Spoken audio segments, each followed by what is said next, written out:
want to welcome everyone to our reception. This has always been the best part of the conference for me.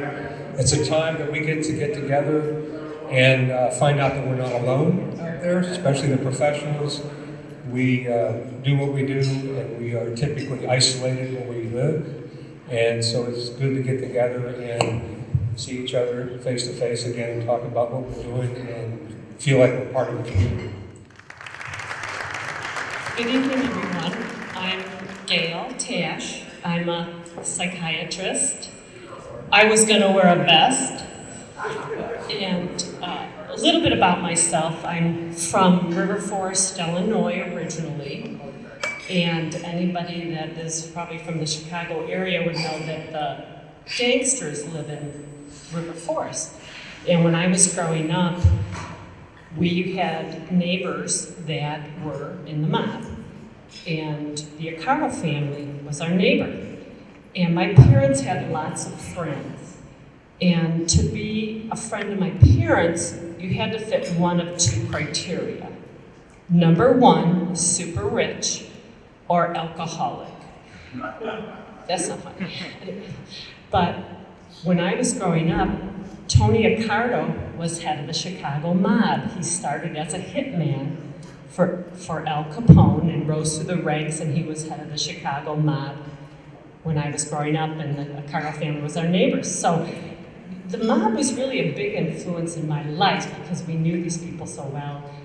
And I now work for the largest organized crime syndicate in the world right now, and that's our healthcare system.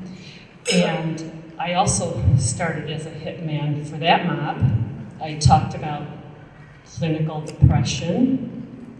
Have you ever heard of the chemical imbalance? We used well-tolerated medications. But it's not just psychiatry in our healthcare system that harms people for profit. I mean, you can think about our cancer industry. We don't have the best cancer treatments. We have the most expensive cancer treatments. So how did I get started on this journey to be a critical psychiatrist? I mainly do inpatient work because it pays better, but I do inpatient work mainly because outpatient work is really just prescribing medications or doing some psychotherapy, and people really want medication. And I work at a hospital in Eau Claire, Wisconsin, where I've worked on and off for 30 years, and I really enjoy working there, and it's a great place to work. And I do mainly adolescent inpatient work, simply because none of the other doctors want to do it. I'm an adolescent psychiatrist, but I'm not a board certified child and adolescent psychiatrist, but I've been doing it for so long that it allows me to practice in that way. So there was this child psychiatrist in the community, and her patients would always end up on our doorstep in the inpatient ward. And this doctor was so intelligent. She had a PhD in pharmacology and an MD, and she was a board-certified child psychiatrist. She was very smart until she met with the patient. She had no people skills. She was a poor psychiatrist. And her idea of child psychiatry was to find the right chemistry. So she would sit in a room with the kids and the parents and the family and put everybody on 2 or 3 or 4 or 5 medications. And these kids ended up inpatient for whatever reason, suicidal behavior. It was mostly behavior because there's a little known fact in child psychiatry, and that's kids need parents. And a lot of these kids never really had the kind of parenting, and of course when they come to psychiatry, nobody helps the parents become the authority. It's always medication. So these kids would come to the inpatient unit, and I saw the most horrendous side effects from the psychiatric drugs, because some kids would be on 3 antipsychotic medications. So I saw tardive dyskinesia in 13-year-olds, girls that gained 100 pounds in 6 months, kids that developed tics, and other child psychiatrists, no child psychiatrist wants to do inpatient, so we had inpatient adolescents come from all over the state of Wisconsin, and I got to see how different doctors practiced. And, you know, they'd all have their drug of the month, whatever drug they want. One doctor puts everybody on Vyvanse. And I saw so much harm from the drugs, and I was just your everyday doctor making rounds every day. And I remember looking at this boy, and he said to me, I was told I have a personality disorder, and he didn't. And I felt so bad because he said that with so much shame. And he had gained 100 pounds on medication. He had a lot of the usual side effects. And I remember this light bulb moment, and I thought, I am a witness to a crime on a daily basis. I saw so much harm from drugging adolescents. And not only are there the side effects, but these kids cannot develop normally. If one is taking 5 drugs, it could be street drugs or legal drugs, the brain cannot develop. You can't learn. So these children, their ability to function would be so impaired. What they were facing was an adolescence on drugs, maybe they're in a group home, they got social workers involved, and then they hit 18 and the social worker's like, okay, now you gotta get on disability, you're gonna live in a group home or a supported living environment. So drugging not only has the side effects, but it very much impairs, it impairs functioning.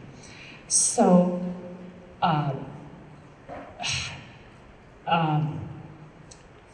this doctor who was so over-medicating children, her nurse worked in the hospital with us after a while because she left the practice. And I asked this nurse, I said, you worked for 12 years with that doctor. Was there any benefit from the medication you prescribed? Ever? Did you ever see any improvement? And the nurse said, she thought about it, and she said, no, but we had to do something. So that was her answer, and I think it was an honest answer. So what drives me at this point? And I'll give you an example, and it's an example I see day after day. I had a boy, a 14-year-old boy, come on my inpatient unit. 2 months before, he had been started on Zola for anxiety. The kid was perfect. He was a Sunday school teacher, no behaviors, good student, nice family. He was started on Zola for anxiety by his family doctor. 2 weeks later, he made a suicide attempt with over-the-counter medication. He was then placed in a hospital, kept on the Zola, discharged. He made another suicide attempt, went to a second hospital in Wisconsin, put on 4 psych meds. After taking the 4 psych meds, he became extremely aggressive. He pulled a knife on his parents, the police were called, and he was getting in fights. He was totally changed behavior. Then he comes to our unit. So he's on 4 psych drugs, and I ended up taking him off all the medications. He hadn't been on them long enough to need a withdrawal. But right after I took the medications off him, he was fine, no behaviors, no aggression. So his parents were dumbfounded. They said, like, why would they start Zoloft if they know that it can cause kids to be violent and suicidal? And they've been to 2 previous hospitals. And what usually happens when these kids are put on all these meds is they get worse and worse, and then they're put on more and more meds, and then it's group home and residential treatment, and down that road that we see. So I'm to the point where I feel that these children cannot get better until they're off meds. And I consulted residential facilities and adolescent residential facilities, one, a large one that's not very good, and I do telehealth to a small residential facility in Milwaukee, Wisconsin, and the nurse thinks like I do, And we took everybody off their meds at that little facility, and the kids are doing so much better. It's like a night and day. So, now,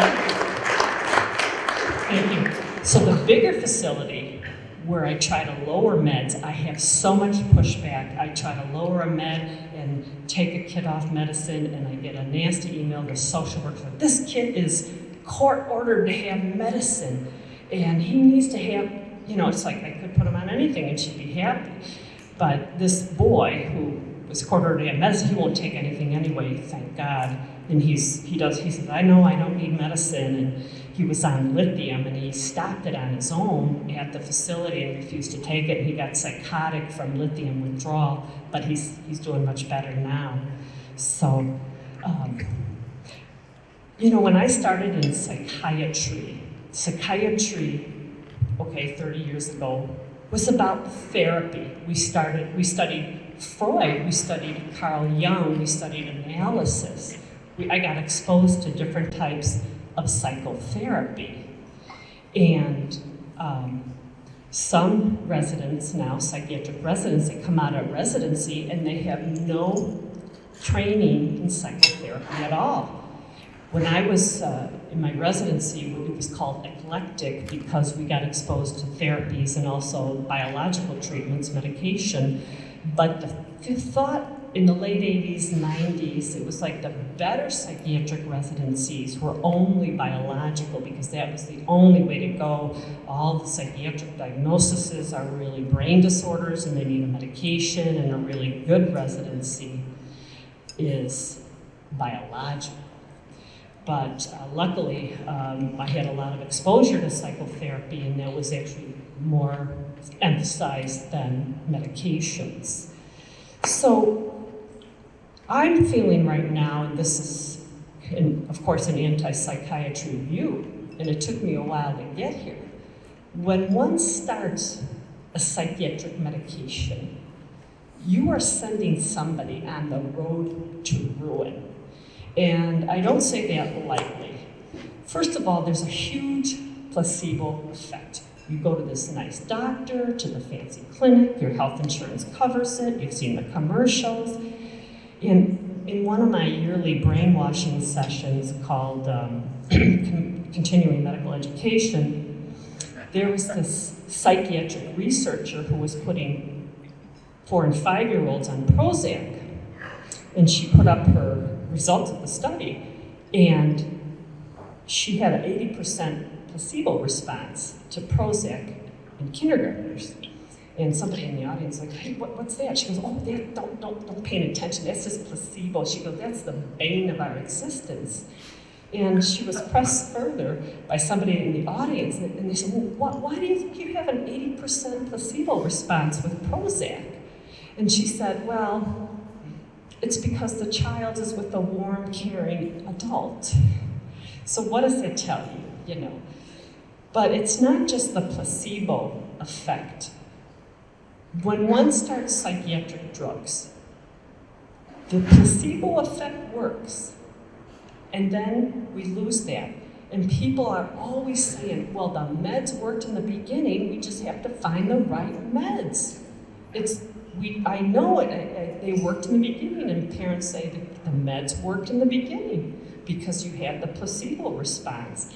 And the doctors are chasing that, trying different meds. And of course, once you start changing meds back and forth and then adding combinations, then it really causes a lot of problems. I think the brain just can't handle all the different med changes, and then you have a lot of dysphoria, and people don't feel well, and they still are chasing, well, we still haven't found the right meds, and they end up on sometimes as many as 7 medications. But a bigger reason why medication is so bad is you don't get to solve the problem. So when somebody is depressed, or they're even hearing voices, or suicidal, or any type of relationship problem, we're given a medication to solve the problem, we're going down the wrong road. We're not working on the problem. So that takes people in a different direction, in the wrong direction, and then years later, you're no closer to learning the skills to handle life, to release like negative thoughts, to be in a situation where you grow as an individual, which everybody has to work on. Everybody does that. Unfortunately, treating psychiatric or psychological problems with medications, you miss the target of trying to get people in a healthy, livable world for them. So, and another thing that I noticed, I know you've all seen people that have had repeated suicidal thoughts. They had 5 hospitalizations in a year. And I see this especially with children. And when people do get down and they think they can't go on and they get suicidal, but when you see people that are obsessively suicidal, where they have 3 hospitalizations in a row, that is usually due to medication. I see it all the time, and doctors absolutely do not recognize that. And I see it especially with children. And I see a pattern because I'm doing inpatient adolescent where a child is started on a medication, and it's always 3 to 4 weeks later they get suicidal and they end up in the hospital. And Dr. Bregan has said that as many as 50% of children or adolescents started on antidepressant medications suffered very severe side effects, and I tend to agree with that. There is the black box warning. I went to a dinner. I left my integrity at home and went to a pharmaceutical dinner. And the first thing the doctor did, he was talking about an antidepressant, he puts up the FDA black box warning. And he says, well, I have to put up this warning to show everybody, but just because this is they have to do specific things to get approved for the marketing for the company. And he said, well, we really don't believe that this is true. We don't really believe that, kids really get suicidal. It's kind of an artifact of these studies that were done. And I raised my hand and I said, I see it every day. And he was like, you do? And so doctors really minimize and rationalize the very severe side effects of the medications, and they do backflips trying to justify the way the medications work in the patients. And as the commander of the Navy pointed out at one of the meetings I went to, any combination of medications is off-label. And when we use off-label medications, you really have no science, not that there was any science, but there is no science behind what one does. And I explain that to parents. And when one gets off-label medication, it's a medical experiment. And the Nuremberg Code says that if somebody's in a medical experiment, they should be given consent. They should be able to understand that this is an unproven, untested treatment. And of course, I actually had a kid go to a hospital in Milwaukee from my residential center, and the doctor called me and said, I know you don't want this child on medicine, but I have to treat what I see. So she said, I know if I put this kid on medication, she comes back to your residential facility, are you going to take her off? And I said, well, I don't know. And I said, what do you see? What are you treating? And she said, anxiety. And then I said, what are you going to give the kid? It's a 16-year-old with a lot of behavior problems. And this doctor said, well, I'm going to put her on Zoloft and Abilify. And I said, those are not even approved for use for treatment of anxiety. Certainly not in adolescents. And I said, if you put her on those medications, be sure to make it clear to her that this is an unproven, untested combination of medicine. And even singly, they're not approved for treatment of anxiety. I don't know if she did that or not, but that's just one of my conversations this week in my very interesting antipsychiatry life here. But I'd like to tell you about some of the things how they get into our heads. We all know in this room what annoying listservs are like, with ISEPP and others. In my inbox, and I'm going to limit it to this week, what I got. Okay, so one of the headlines for psychiatric education or news, it said, lithium drug interactions not quite as dangerous as imagined. So it said, no need to worry. See, if you have somebody on lithium and you add a blood pressure medicine like an ACE inhibitor, the lithium level goes higher and it can push somebody into a toxic range. So there is a warning that if somebody's on lithium, you have to be very careful if you add a blood pressure medicine. But this headline says there is no need to worry. So life is cheap for the mental health population. So here's another one. Recent studies emphasize the long-term merits of extending antipsychotic treatment beyond the 1 year recommended for patients in remission after a first psychotic episode. So what they're saying is keep giving the medication even though it doesn't look like they really need it, they're in remission. But it's just a way to get more medication out there. That's what I see. And here's another one. This is all from 1 week, okay? I'm not lying. It said, few antidepressant adverse effects backed by convincing evidence. Okay? Now that is,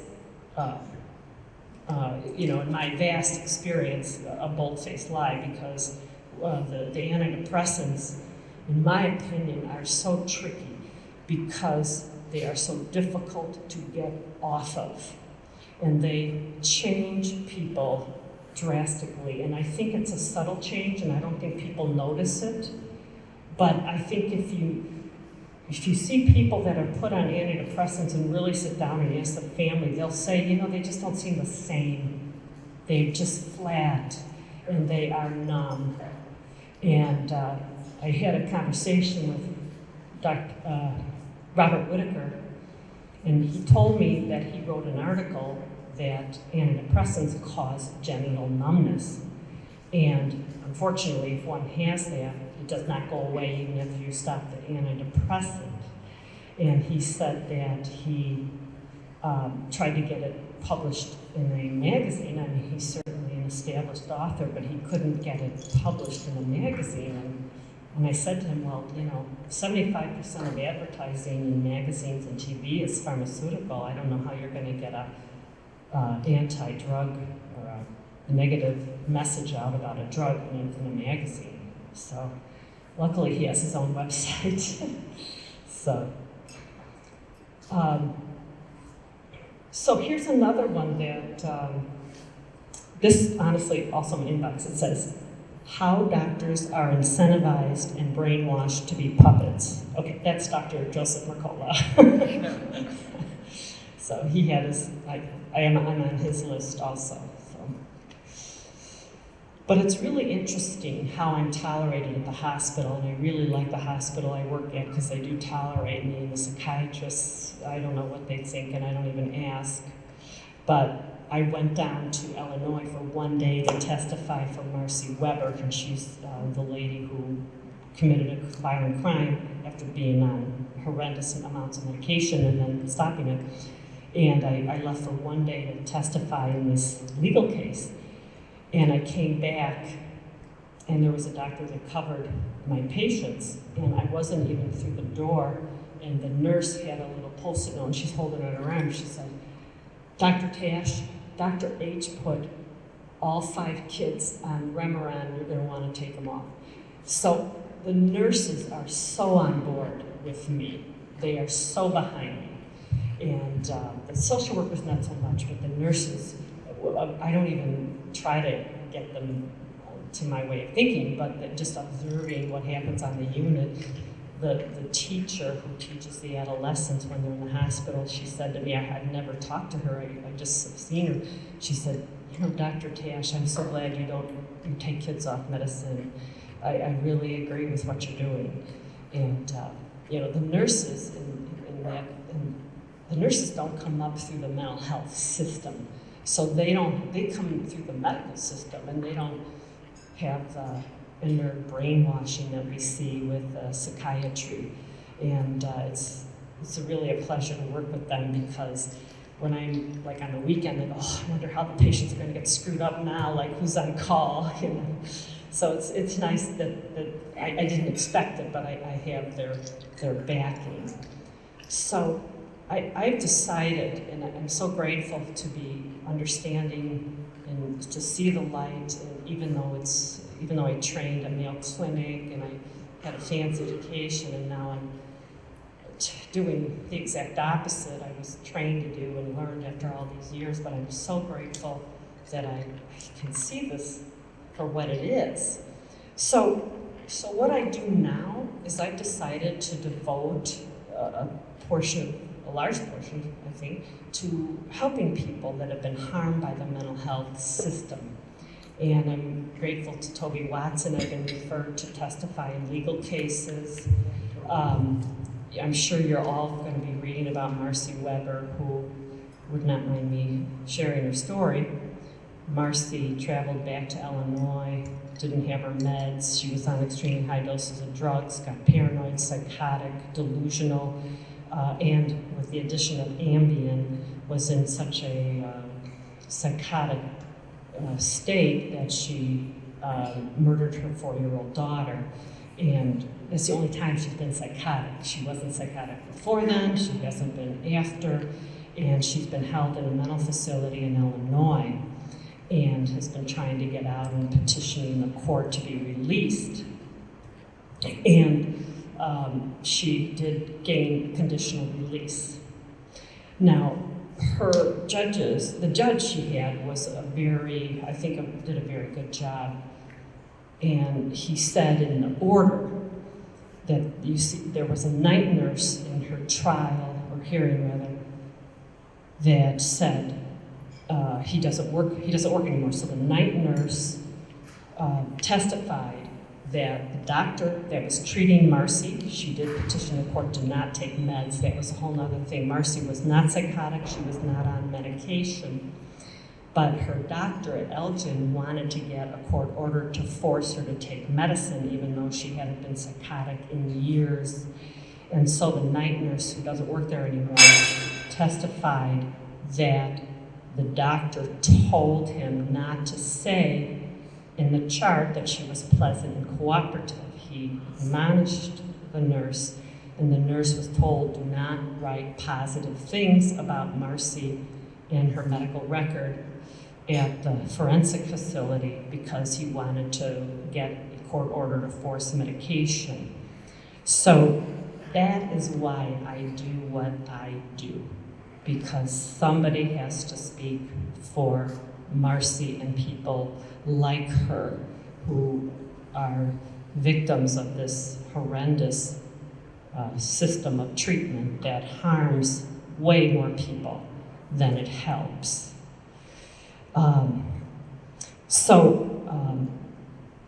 I think we're going to have a really great conference, and I hope if you have questions for me, come up and talk to me. And I'm so delighted that Dr. Kirsch is here, and he's a rock star in the field of true science of psychology. So thank you all for what you do. You seek the truth.